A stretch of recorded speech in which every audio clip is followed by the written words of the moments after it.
Welcome to episode 11 of Georgina Sabo TV. I found out that I had Hashimoto's disease after multiple miscarriages. Instead of just taking a pill, I wanted to get down to root causes so I could really heal my body versus simply addressing a condition and putting a band-aid on it. After working with functional medicine Dr. Stephanie Daniel, I was able to put my Hashimoto's disease in remission within 6 months and get pregnant naturally at age 39 and give birth to a healthy baby girl. In the process, I found my true purpose, which is helping others reverse their Hashimoto's so you can reclaim your health too and live a fulfilling life. In this episode of Georgina Sabo TV, I'm going to share with you why addressing my gut was critical in reversing my Hashimoto's and how it's going to play a key role in your healing too. If you are new to my channel, consider subscribing because I release a new episode bi-weekly.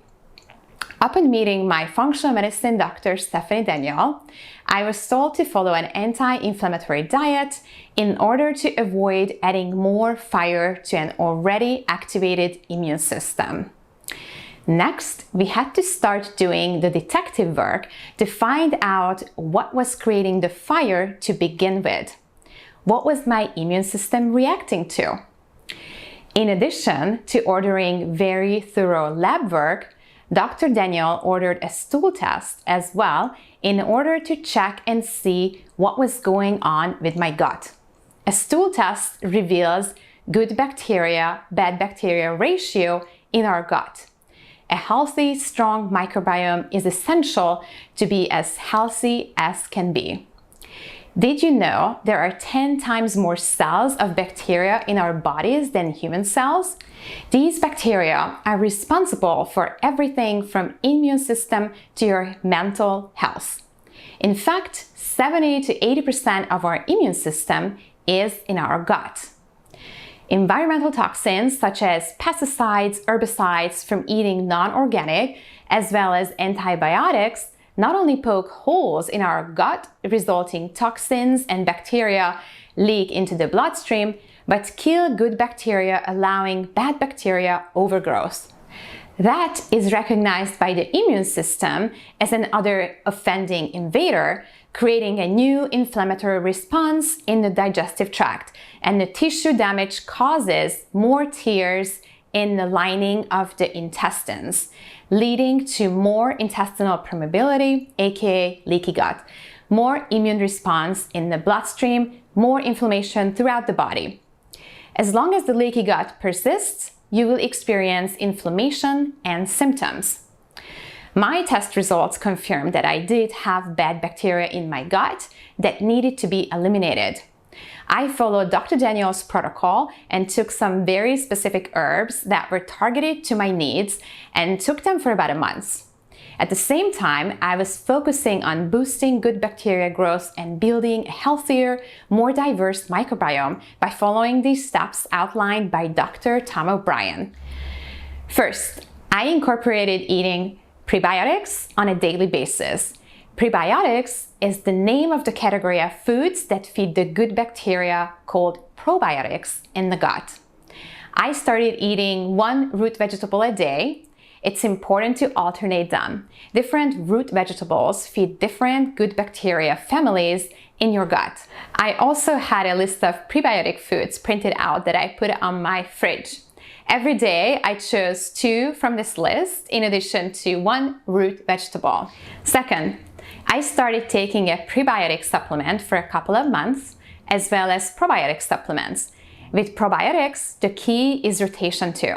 Consuming 1 specific brand of probiotic, even if it has 5-10 strains in the formula, will ultimately lead to narrowing of your gut microbial diversity. The gut can and should have over 500 strains, so we do want to rotate the probiotic we take each month. I also started eating 1 forkful of fermented vegetables every day, such as sauerkraut, kimchi, miso, fermented pickles, beets.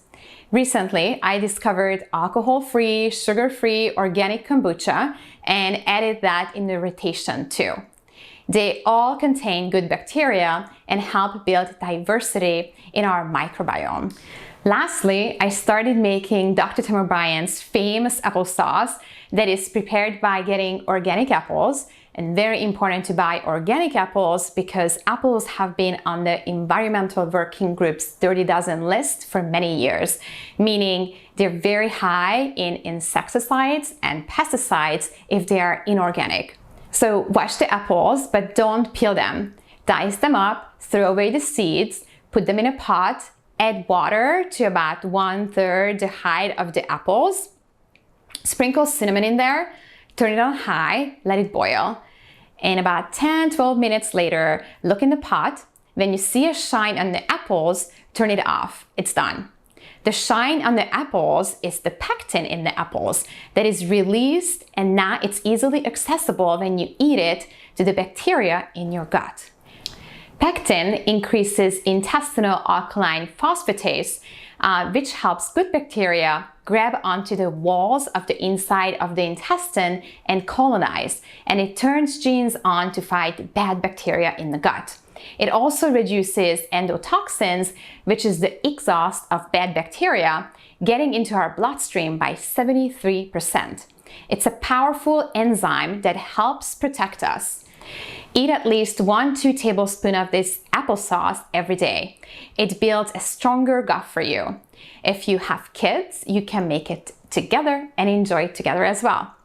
So by following these steps every day, within a month, you will build such a healthy, dynamic gut that you will see changes. It might be your sleep is better because your brain is working better, you're sharper, or your blood pressure has gone down, or your blood sugar is stable, or your energy has come up. You're going to see a benefit within 30 days. Nothing has more impact on your body than the diversity of your microbiome. I was also consuming bone broth 2-3 times a week and superfood smoothies on a daily basis. I grew up eating bone broth in Hungary, so it wasn't foreign to me and actually brought back childhood memories, which were quite comforting in the healing process. Superfood smoothies were totally new to me, but I fell in love with them in an instant.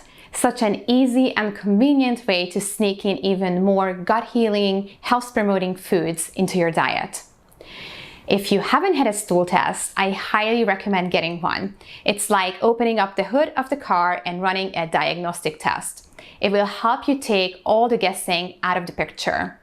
Another reason why working with a functional medicine doctor is so very beneficial. They can order the test for you, interpret the results, and provide a healing protocol.